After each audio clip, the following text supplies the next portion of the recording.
Merci pour les beaux échanges. Merci pour les 3 conférences inspirantes. Est-ce que vous avez l'impression d'être venu chercher ce que vous vous attendiez jusqu'à date à l'Académie par applaudissement?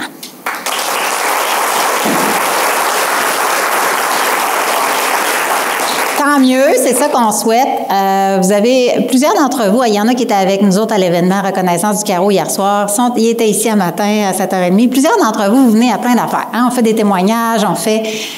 Chaque événement, chaque activité qu'on fait, il y a des objectifs précis. L'Académie, c'est vraiment pour vous outiller, mais on est dans de l'aspirationnel, on est dans... Moi, je trouve qu'on a fait un très beau tour, puis j'aimerais ça juste poser 2 ou 3 petites questions supplémentaires. Peut-être si on a du temps, on pourra prendre une question ou 2 de plus du public. Anne-Marie, je te ferai signe. Mais pour moi, c'est quelque chose qui est devenu vraiment fondamental d'aller faire ce grand tour-là. Fait que merci beaucoup à vous 3. Merci. Ça a tout été capté, hein? Donc, vous pourrez le regarder sur notre chaîne YouTube. Si ça vous intéresse de regarder les éditions précédentes, elles sont disponibles aussi. Donc, pour commencer, ce que j'aimerais faire, c'est vous demander que ça revient un petit peu là, aux préjugés. C'est beaucoup sur ce que tu viens d'évoquer, Marc. Vous en avez tous parlé, tous les 3. Mais c'est parce que là, je me mets dans vos souliers. Hein? Là, vous repartez avec des outils, vous repartez avec de l'argumentaire, vous repartez avec du data, vous repartez avec une mission que vous voulez vous écrire, mais dans des milieux très bienveillants. Puis la grande majorité, sinon tout le monde, et si vous êtes dans des milieux très bienveillants, c'est pas pour rien qu'il y a des campagnes centrales chez vous. Vous allez vous faire répondre des fois lorsque vous allez dire « Hey, ça te tente-tu de donner à Centraide? Ça te tente-tu de participer? Ça te tente-tu d'augmenter ton don? » Se faire dire « Ouais, mais moi, là, j'en ai des difficultés, puis je n'ai eu. Puis sais-tu quoi? Je me suis relevée. » Puis à un moment donné, là, il faut vouloir pour s'en sortir. Tu sais, je regarde qu'est-ce qui se passe, puis ça, c'est des propos qui véhiculent un préjugé implicite. Là, on en a parlé un petit peu. Puis je vais commencer avec Marc parce que tu étais parti là-dessus. Puis après ça, je vais revenir à Pierre puis à Yvon. Comment on répond à ce genre de perception-là? Puis là, tu sais, c'est un collègue, là. Tu fais comment? Ben. Oui. C'est ouvert? M'entendez-vous? Non. Y a-t-il un piton? 1, 2, 1, 2, 1, 2. Oui. Vous m'entendez? La première des choses, c'est que c'est compréhensible. C'est toujours ça. Ça, c'est une attitude de base. Même les questions qui fâchent, même les questions qui dérangent, il faut les accueillir. Parce qu'en arrière de ça, on ne peut pas douter de... Moi, j'ai un vieux principe. Je prends toujours pour acquis que la personne qui est devant moi est de bonne foi. Elle peut être en désaccord avec moi, mais je pars du principe qu'elle est de bonne foi. Donc, il faut que j'essaye de cheminer avec elle. Par rapport à ce que tu dis, j'en ai eu des difficultés, mais je me suis relevé. Bien, mon premier réflexe, c'est de dire « Tant mieux! Tant mieux! Bravo! Il y a une expérience de ce que tu as vécu qui pourrait être mise à contribution. » Maintenant, pose-toi la question. Si au moment où tu vivais tes difficultés, la réponse que tu avais reçue, c'était « Tant pis! Tant pis pour toi! » Dire non, là, renoncer à accompagner, renoncer à aider, dans ce cas-ci de façon métaphorique, parce que c'est dans le don, c'est pas l'être, c'est aussi dire à du monde, tant pis. Les gens qui utilisent les services d'Alterjustice, ouais. Hein, que Centraide soutient financièrement, projet Intervention Prostitution Québec, plein d'autres projets, il y a tellement d'histoires que quand on regarde ça, on se dit, mon Dieu, le gapi, toute une les série gens de joie de vivre, que si c'était... Un des mythes les plus classiques qu'on entend, c'est... Ma blonde est sur le conseil d'administration de Mère et Monde, là, qui accueille des jeunes mères. Il y a... Vous savez, derrière les préjugés, des fois, il y a un fond de vérité. C'est vrai qu'on retrouve plus de jeunes mères chez les jeunes mamans à faible revenu. C'est vrai. On ne va pas se faire croire que c'est pas vrai. C'est vrai. Mais une fois qu'elle a cet enfant-là, une fois qu'elle les a, ces 2 enfants-là, tu lui dis quoi? Sais-tu, tu n'aurais pas dû avoir 3 enfants. Hey, ça part bien, hein, par rapport à la responsabilité qu'on lui confie. Au lieu de dire, hey, méchant défi. Hein. Moi, je n'ai pas eu à vivre un défi aussi important que ça. Bien, on va essayer de t'accompagner. Tant mieux si tu demandes de l'aide. Il faut transformer le tant pis en tant mieux. On ne dit pas tant pis à quelqu'un qui a fait 3 enfants, puis on se dit, ça aurait été mieux qu'elle les fasse pas. Puis quand je dis les fasse, vous comprenez ce que je veux dire. C'est pas une façon élégante de le dire. Là, je prends un exemple un peu choc, mais il y a plein d'autres situations où ce que les gens veulent recevoir, c'est je crois en toi. C'est vrai qu'il y en a. On va se dire, là, c'est vrai qu'il y en a, c'est difficile de les aider à se relever. Mais si on leur dit tant pis, ils ne se relèveront pas. Merci. Pierre? Bien, je suis probablement pas très bien placé pour parler des préjugés parce que j'en ai beaucoup. Bien, on en a tous et toutes, hein? On a bien compris ça. On en a tous, mais seul avantage, c'est que je sais que j'en ai. Donc, à partir du moment que tu sais que tu en as, ben, tu essaies de les combattre, tu essaies de te poser la question, tu essaies de les comprendre un peu plus. Puis juste par rapport à ça, il y a des fois, c'est extrêmement difficile. Je me souviens, l'élément qui m'a fait hésiter à faire le naufragé des villes, m'en aller 2 mois avec le chèque de bien-être social, c'est que j'allais côtoyer la misère, la pauvreté et la vulnérabilité pendant 2 mois. Moi, le bon bourgeois. Et je suis pas capable. Je m'excuse. Ça vient trop me chercher. Alors, c'était très compliqué d'accepter de m'en aller pendant 2 mois avec des gens que je juge, pour lesquels j'avais des préjugés. Donc, oui, ça m'a aidé à les combattre d'une certaine manière, mais c'est très puissant. Et c'est pour ça que dans le guide, l'être humain, il y a un comportement qui est carrément axé sur les préjugés et qui demande aux gens de réfléchir avant de porter un jugement. C'est la seule chose. J'essaie de contribuer à la hauteur de ce que je suis capable de faire. J'ai pas de capacité d'aide et d'écoute du one-on-one, comme on dit, je suis pas bon. Donc, tu essaies de réaliser ça, de le comprendre, puis tu dis, bon, ben il y a d'autres choses dans lesquelles je suis meilleur, puis je vais essayer de faire valoir ça. Donc, les préjugés, je suis capable d'en parler, mais je suis pas un exemple. Mais quand je suis confronté aux préjugés des autres, la seule chose que j'essaie de faire, c'est de faire l'avocat du diable. C'est pas toujours facile parce que des fois, tu as toi aussi ce préjugé-là, mais tu te dis, on peut pas être 2 à bâcher quelqu'un. Donc, il faut qu'il y ait un contrepoids. Puis d'être des fois avec des gens qui ont des préjugés forts, ben moi, ça fait juste me convaincre de travailler à pas les avoir. Merci. Yvon? Moi, je ferais 2 choses. Le premier, j'élargirais le débat. Pour une personne qui dit « Moi, j'ai pas eu besoin d'aide, je me suis fait tout seul », je dirais « Écoute, il y a 4 chances que tu as peut-être eu dans ta vie. La chance d'être en santé, la chance d'être né au Québec et avoir eu de l'éducation pour pas cher, la chance que quelqu'un t'ait aidé, ça a l'air que tu n'as pas besoin, mais la chance d'être en 2025 puis d'avoir des gros écarts de salaire entre ceux qui sont bien positionnés puis d'autres. Fait que ça élargit le débat. Mais la deuxième chose que je ferais, une fois après avoir fait le discours des 4 chances, il y a une femme qui est venue me voir. Elle dit, Monsieur Charest, vous en avez oublié une. Elle dit, il y a une 5e chance. Elle dit, la chance des talents. Elle dit, moi, là, je suis né avec beaucoup de talents. Puis probablement que ces gens-là, qui ont une haute opinion d'eux-mêmes, puis qui pensent qu'ils ont tout fait tout seuls, bien, t'amènent la 5e chance.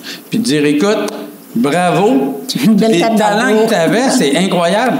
Mais tout le monde n'est pas né avec tes talents. Fait que je pense qu'il faudrait que tu considères aider quelqu'un d'autre. C'est comme ça que j'aurais répondu. Je ne sais pas si vous remarquez, moi, ce que j'entends, c'est je vais parler soit d'une expérience personnelle ou je vais rendre les choses à propos de la personne. Ça, c'est tout le courage que ça demande, mais moi, je pense que ça, c'est la clé, entre autres, pour répondre à quelqu'un qui évoque. Parce que, tu sais, la personne qui vous répond ça, elle, ça ne gêne pas de vous répondre ça, là. Fait que, tu sais, on va dans cette discussion-là, puis ce que vous apportez, c'est vraiment ça. Moi, de mon côté, ça m'arrive souvent de dire que Centraide, c'est juste une brique dans l'édifice. Hein? C'est pas l'édifice au complet. On a parlé, entre autres, là, clairement dans la présentation sur les inégalités sociales et les préjugés que tu nous as faites, mais aussi dans l'indice d'humanité, puis dans toutes les histoires que tu nous racontes, Yvon. On a besoin de plus. Ça peut pas être juste nous autres qui allons tout changer. Là, on est là pour vous motiver, là, fait que je veux pas vous dire qu'on n'a pas d'impact, au contraire, mais on n'est pas naïf non plus, hein? On s'en rend compte. Ça prend des politiques publiques qui sont importantes, puis pour qu'on puisse faire davantage, vraiment. Mais à l'inverse, mettons qu'on se poserait la question, parce qu'on est là pour parler aussi de la mission de Centraide, puis de ce que vous faites quand vous portez cette mission-là. De quoi ça a l'air, selon vous, à une communauté pas de Centraide? À quoi ça pourrait ressembler? Parce que des fois, moi, je me suis fait poser ça par des journalistes, des fois. Là, quand j'ai été nommée, ils sont tous venus me demander, oui, mais tu sais, c'est quoi l'objectif ultime? Puis c'est facile de dire, bien, il faudrait que Centraide n'existe plus, ça voudrait dire qu'on n'aurait plus de besoin. Mais c'est pas une bonne réponse, je trouve, ça, là, que j'ai donné dans ce temps-là. À quoi ça aurait l'air? une communauté sans centraide. Yvon, qu'est-ce que tu en penses? Écoute, moi, je suis un gros fan du don solidaire. Si vous me dites qu'il n'y a plus de centraide, moi, j'ai une pression épouvantable pour décider c'est qui a le plus de besoin d'argent, puis je serais obligé de faire toute cette job-là tout seul. C'est pas facile de faire cette job-là tout seul. Quand on a fait un fonds avec les enfants, puis c'est eux qui ont décidé c'était quoi la mission du fonds, c'est aider les jeunes dans le besoin. Mais là, il y avait 20 ans, puis la première fois qu'il a fallu qu'ils décident à qui donne le 22 000 $. Là, c'est la première fois qu'il fallait qu'ils répondent à cette question-là. Pas facile. Bien, aujourd'hui, 15 ans plus tard, qu'est-ce qu'on fait? On attend le rapport de Caro, puis celui qui va me l'envoyer, il est ici, là. Il est là, pour dire, Benoît. OK, après avoir regardé le rapport de Caro, c'est quoi les organismes pour lesquels Centraide aurait bien aimé ça donner un petit peu plus d'argent, mais ils n'avaient plus. Puis nous autres, on part de là. Alors, moi, je crois qu'il n'y a personne qui connaît l'écosystème mieux que Centraide. C'est pour ça que moi, je dis, vous connaissez bien des organismes à aider. Bravo, aidez les organismes après avoir fait votre chèque à Centraide. Parce que Centraide, c'est des services essentiels. Fait que moi, je ne me vois pas sans Centraide, parce que ça serait une pression énorme pour moi de dire à qui il faut que je donne de l'argent, puis combien. Oui. Pierre, tu avais le goût d'intervenir. Bien, sans Centraide, c'est tous les organismes communautaires qui sont touchés. Puis moi, ben, je reviens encore à 2010. L'expérience, je savais qu'on avait un milieu communautaire fort, mais j'en savais pas plus que ça. Et il s'agit de passer 2 mois presque dans la rue, puis être confronté avec tous les organismes communautaires qui sont là, que là, tu réagis et tu réalises que tu dis, sans organismes communautaires et sans financement pour aller avec, la pauvreté, on en aurait plus qu'on est capable d'en voir et d'en supporter. On en aurait dans notre soupe, OK? Puis les gens avec leur Mercedes seraient vraiment tannés de se faire écœurer. Je veux pas être méchant, mais ce que je veux dire, c'est que le communautaire, sans financement de Centraide, ben, il va tout simplement, tranquillement pas vite, mourir. Puis tous ceux-là qui aident, il va falloir qu'ils se trouvent quelque part, quelque chose. Donc, on va devoir s'en occuper. Donc, ça va se retrouver dans les responsabilités des autres qui ne veulent pas nécessairement avoir ces responsabilités-là. Donc, c'est fondamental. C'est un peu triste qu'on soit obligé d'augmenter le financement parce qu'on a tant de personnes qui en ont besoin. Mais moi, je veux dire, sans Centraide, la communauté va vraiment souffrir. Puis si la communauté souffre, ben, c'est son humanité et son bonheur. C'est tout simple que ça. Marc? 3 choses. Je vais essayer de faire ça vite. La première, page web, c'est quoi? C'est notre raison d'être, ne laisser personne derrière. Personne derrière. C'est clair que demain, Centraide ferme, il y a plus de gens derrière. Première chose. Deuxième chose, Pierre vient de l'évoquer, la contribution des organismes communautaires, elle fait une différence réelle dans la vie du monde. Au début de la pandémie, je venais de quitter le CIUS. J'étais en discussion avec le ministère de la Santé pour prendre un mandat. Finalement, ça ne s'est pas révélé, mais j'ai fait des travaux préliminaires. Puis j'ai participé à une rencontre avec des hauts dirigeants du ministère de la Santé puis des gens du Conseil du Trésor. Je ne sais pas s'il y a des gens du Conseil du Trésor dans la salle. Non. Les gens du Conseil du Trésor, ça a une réponse. Non. Et là, on essayait de faire valoir la nécessité d'investir un peu plus dans le communautaire. La réponse du Conseil du Trésor, pourquoi? Et là, je ne vous donnerai pas le nom parce que c'est confidentiel, au top du ministère, sans les groupes communautaires, le réseau de la santé, pendant la pandémie, n'aurait pas tenu le coup. Aurait cassé. C'est la deuxième chose. Les groupes communautaires soutenus par Centraide au quotidien, non seulement changent des vies, mais dans bien des cas, en sauvent. La troisième chose, c'est peut-être le blues, c'est « Ouais, mais la pauvreté, ouais, mais les inégalités, vous nous avez parlé des inégalités en 2020, puis ça augmente. À quoi vous servez? Je vais faire une petite métaphore, prendre un exemple vécu. Moi, dans mes dernières années au CIUS, j'étais chargé de projet pour l'implantation des services de consommation supervisée. Là, dans le genre, pas dans ma cour, là, on était pas mal au top. Hein? Puis dans le genre préjugé, toxicomane, junkie, là, on était pas mal au top. Puis j'ai fait des rencontres magiques dans ce milieu-là. Ça a ouvert en 2021. il y a des gens d'affaires, puis il y a toutes sortes de monde qui étaient très opposés, des gens qui étaient très favorables. 2 ans plus tard, je me retrouve dans une assemblée publique avec un homme d'affaires de Saint-Roch qui me voit dans la salle, puis je suis là pour la ville, puis là, il s'adresse directement à moi. Il dit « Monsieur Le Gonin, c'est vous, ça, les services de consommation supervisés? » Là, entre-temps, la crise opioïde, qu'est-ce que ça a donné? Là encore, je ne donnerai pas le nom du monsieur, je vais respecter la confidentialité. Tous les jours, l'Interzone change des vies. Êtes-vous en train de me dire que ces vies-là n'en valent pas la peine? Non, c'est pas les services de consommation supervisés qui vont régler la crise des opioïdes. Non, c'est pas Centraide tout seul qui va régler la crise de la pauvreté, la crise du logement. Centraide qui s'implique de plus en plus maintenant en itinérance. Non, c'est pas Centraide qui va régler la crise de l'itinérance. Mais sans Centraide, on va reculer. Puis sans Centraide, il y a des vies humaines qui vont se perdre. Bien raison, merci. C'est vrai. C'est vrai qu'on a décidé de pousser plus puis de s'impliquer beaucoup dans l'itinérance puis dans ces crises-là. Mais la valeur, je crois, de financer des organismes communautaires à la mission, ça, oubliez-le pas, c'est un argumentaire fantastique quand vous êtes rendu là dans vos conversations. Hein, c'est difficile de l'aborder tout de suite, mais on ne demande pas aux organismes communautaires de s'inventer un projet, on leur demande de faire leur travail et c'est ça qu'on finance. On est tous très sensibles aux crises qu'on vit présentement, puis les polycrises, puis l'itinérance en est une. Puis en même temps, c'est vrai qu'à tous les matins, on a choisi de faire ça. Je parle, mettons, de moi, d'Anne-Marie, de toute l'équipe qui est là. Nous autres, le matin, c'est ça qu'on fait au quotidien. On a décidé, notre job, c'était ça. C'est ça qu'on a décidé de faire. Puis c'est vrai que des fois, on ouvre nos applications, puis on se le dit, on arrive en réunion un matin, on va dire, hey, tabarouette, as-tu vu telle nouvelle? T'as-tu entendu l'entrevue à Radio-Canada? Puis, il me semble, l'aiguille, elle bouge pas.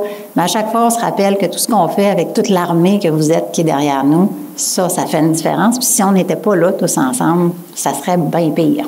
On rame à contre-courant. Si on arrête de ramer, on va reculer, c'est certain. Ça m'amène un peu à ma dernière question aussi par rapport à la situation socio-économique, puis on l'a évoqué de plusieurs façons toute l'avant-midi. Vous le savez, hein, le nombre de fois qu'on parle toujours de faire une sollicitation respectueuse, dans le respect, à la hauteur des moyens. Tu sais, Yvon, tu utilises ces mots-là. À la hauteur, donne à la hauteur de tes moyens, donne, c'est combien, beaucoup, combien qu'on doit donner, etc. Mais là, on entend, puis on entend de plus en plus. Bien, moi aussi, je trouve ça difficile. Tu sais, j'ai pas les moyens tant que ça. Là, tu me demandes d'augmenter mon don. Là, Gabriel, tu viens me voir, là, puis tu me demandes d'augmenter mon don. Là. Mais là, c'est pas facile, là, moi non plus. Là, j'ai mon hypothèque a augmenté. L'épicerie, ça coûte la fin du monde. Comment qu'on peut parler de solidarité, puis de tout ce qu'on vient de dire, qui est tellement profond, puis d'humanité, puis qui est fondamental, puis que c'est le moment, exactement ce moment-là où il faut en parler le plus, sans nier les défis économiques, puis en appelant quand même à une responsabilité sociale là, de chacun. Yvon, comment tu fais ça, toi? Bien, la meilleure façon, c'est toujours de trouver une façon où tu t'adresses aux émotions en même temps que tu t'adresses aux faits. Alors moi, je lui citerai qu'un entrepreneur m'a dit, quand je regarde le passé, ce que je regrette le plus, c'est qu'en 2008, j'ai pas aidé personne. Puis j'ai pas aidé personne parce que ma compagnie, ça allait mal. Mais je n'ai pas été capable de me rendre compte, si moi, ça va mal, imagine-toi les autres en bas de l'échelle. Fait que moi, je dirais ça, puis je dirais peut-être la question que tu peux te poser, c'est dans 5 ans, tu vas regarder ça, tu vas dire, OK, je suis content de ce que j'ai fait pendant qu'on avait une période difficile. Moi, je ferais ça comme ça. Ouais, je suis d'accord avec Yvon, puis il y a tout le temps... Dans des périodes économiques, c'est tout le temps la première chose qu'on fait sauter, habituellement, notre contribution. Puis, il faut juste être capable de trouver la façon de la maintenir. Puis moi, bon, ça ne sera pas nécessairement dans le sens de l'argent, mais je pense qu'on peut, des fois, compenser par le temps qu'on va investir, par le temps auprès des siens, tout simplement. Déjà là, ça va être énorme, mais il faut surtout, dans des temps économiques difficiles, s'impliquer davantage. Personnellement, je parle, OK, oui, les entreprises, mais aussi personnellement, c'est important de s'impliquer davantage parce qu'on a besoin des gens. Marc, tu as dit que tu n'aimais pas ça, solliciter, puis tu n'étais pas bon là-dedans, mais je te pose quand même la question. Non, mais en fait, les 3 questions, parce qu'on les connaissait d'avance, c'est celle que je trouve la plus difficile, mais je reviendrai c'est un peu idéaliste, là. Je reviendrai à ce que je disais au début, puis Anne-Marie, tu parlais d'Aristote. Moi, j'ai une conviction profonde. Mon bien-être, il passe par le bien-être de l'autre. Dans ce que tu as décrit sur l'indice d'humanité, il y avait beaucoup de ça. C'est intéressant d'ailleurs le décrochage entre moi versus si dans votre entourage, quelqu'un va mal, vous ne regarderez pas votre capacité de l'aider. Vous allez l'aider. Parce qu'en l'aidant, vous vous aidez. Vous avez besoin de cette personne-là. Le geste, je suis conscient là, le geste, c'est quand tu prends soin de quelqu'un dans ta communauté, tu prends soin de toi. Parce que quelque part, tu vas être dans une communauté qui est plus solide. Tu vas être dans une communauté qui se porte mieux. Tu vas être dans une communauté où le jour où toi, tu vas vivre des difficultés, il y a quelqu'un qui ne portera pas de jugement puis qui va être là pour t'aider. Mais je comprends, là. On est à un niveau qui est plus... Moi, je pense souvent dans ce temps-là que c'est beaucoup le... traduire comme solliciteur ou solliciteuse, traduire l'importance que vous accordez à la mission de l'organisme que vous voulez accompagner. Si vous le traduisez bien, ça va aider dans le processus de décision. Ensuite, il y a ce qu'Yvon a déjà dit. Il y a des gens qui ne donneront pas. Puis il y a des gens qui ne donneront pas. On en a des noms, hein, puis taux de mortalité très faible. On survit toute la gang, puis on va voir quelqu'un d'autre, puis c'est correct, puis ça va. On a-tu des questions dans le... Anne-Marie, dans le... Oui, absolument. 2. Alors, moi, je trouve qu'il y a les deux. Il y avait quelques questions. La plupart, vous avez déjà répondu, mais il y en a une que je trouve super intéressante qui est parfaite pour clore la discussion. Quel est votre plus grand rêve pour votre communauté? C'est une bonne question. Là, je regarde qui a de l'air de vouloir... Yvon, vas-y. C'est drôle, cette question-là va nous être posée à soir. Oui, on est sur un panel ensemble. Le rêve, c'est qu'on ait un succès éclatant avec les charitables. Parce que les charitables, notre mission, c'est d'amener un nouveau standard de générosité à 5 % des revenus. Alors, honnêtement, si on a un succès avec les charitables, on va être capable d'aider plein d'organismes indirectement. Ben, moi, je vais faire du pouce là-dessus. Moi, ça serait que l'indice d'humanité rayonne ici, ailleurs. Quand je dis ailleurs, c'est ailleurs même du Canada. Puis que cette babelle-là racine dans la région de Québec, avec des gens de Québec qui ont été généreux, qui ont compris, donc, puis qui sont investis. Ça veut dire qu'à Québec, on peut tout faire. OK? Donc, c'est pour moi, ça serait ma contribution à la région. Puis forcément à la province et éventuellement plus. Mais ça serait pour moi fantastique de voir que ce projet-là fait des petits ailleurs, qui fait partie d'ici. Le maire sortant, un jour, m'avait... Pas l'actuel maire, que... Le maire sortant m'avait déjà invité à dîner pour parler de gros enjeux sociaux. Puis c'est quoi pour toi, Marc, le plus important? Vous suivez l'actualité comme tout le monde. On parle beaucoup de la DPJ en ce moment. Je vais prendre cet exemple-là, je peux en prendre plein d'autres. Des enfants qui vivent des difficultés. Puis, je me rappelle, j'avais participé à un moment donné à assister à ce qu'on appelle une bibliothèque vivante. Vous connaissez ça, les bibliothèques vivantes? Là, c'est quelqu'un qui vient essentiellement faire un témoignage. Puis là, c'était une femme immigrante, africaine, c'était dans le quartier du Berger, qui racontait son intégration dans le quartier, tout ça. Et qui, un jour, était surprise parce que elle s'était fait poser la question pourquoi elle ne surveillait pas plus ses enfants quand ils circulaient dans le quartier. Puis elle avait dit, moi, je viens d'un milieu, là, on les surveille pas, les enfants. Tout le monde les surveille. Tu sais, le vieil adage, puis c'est pas... Le vieil adage, ça prend un village pour faire un enfant, pour élever un enfant. Je suis pas en train de dire qu'il faut dédouaner des gens qui traitent mal les enfants, là. Je suis juste en train de dire, derrière tout le drame de la DPJ, moi, je vois juste un drame collectif. Comment ça se fait que, collectivement, on ne prenne pas plus soin des enfants? Comment ça se fait que, collectivement, quand on voit des choses se passer, comme citoyenne, comme citoyen, on n'est pas réagi plus tôt? Moi, vivre en société, puis c'est ça l'indice d'humanité, vivre en société, ça ramène à tout ce que j'ai dit au début, c'est prendre soin des uns. Moi, j'ai un projet dans la vie, là, qu'on apprenne à prendre soin les uns des autres. C'est ça mon idéal. qu'on développe ce sens collectif que le malheur de chacun, là, j'ai ma part de responsabilité. Pas ma part de responsabilité dans son malheur, pas ma part de responsabilité dans le sens que je porte. Je vais vous citer une phrase très, très puissante de Saint-Exupéry. Attendez, il faut juste que je le cite comme il faut. Oui, c'est ça. Tu peux en choisir un autre que Victor Hugo? C'est ça, non, c'est bon. Okay, j'en reviens. Là. Chacun est responsable de tous. Chacun est seul responsable. Chacun est seul responsable de tous. Ça, c'est fort. Là. Ça vient dire, là, tu peux pas tourner le dos.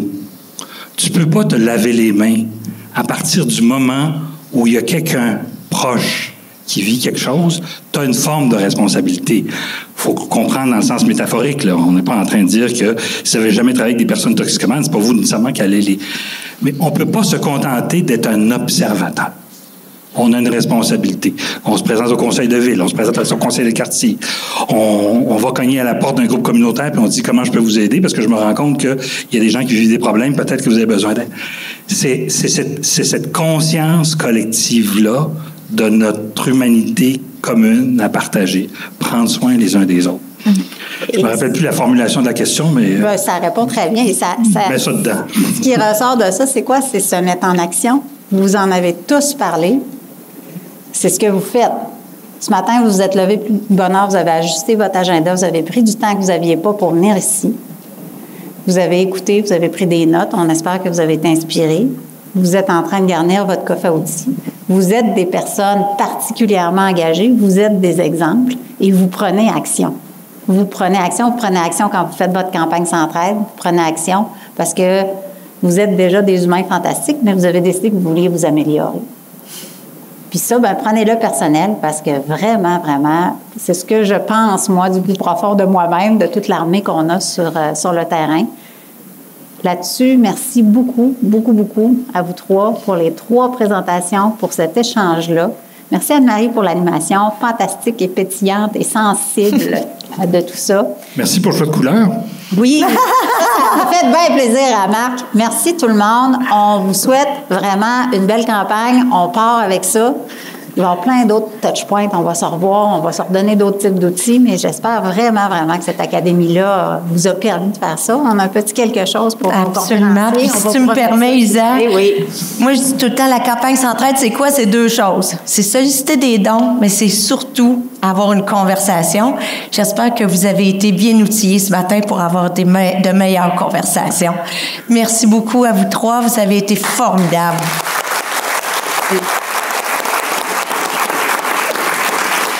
Ça me fait plaisir de vous remettre un petit souvenir de votre implication et de votre contribution magistrale. Votre contribution, elle est magistrale et elle est tellement puissante pour nous donner les ailes. Hein? On n'aura pas du plomb dans les ailes, on va avoir la vélocité. Le vent dans les ailes. Le vent dans les ailes. Merci beaucoup tout le monde. Merci d'avoir été avec nous. Bravo. Merci beaucoup. Merci. Merci beaucoup. Merci. Merci.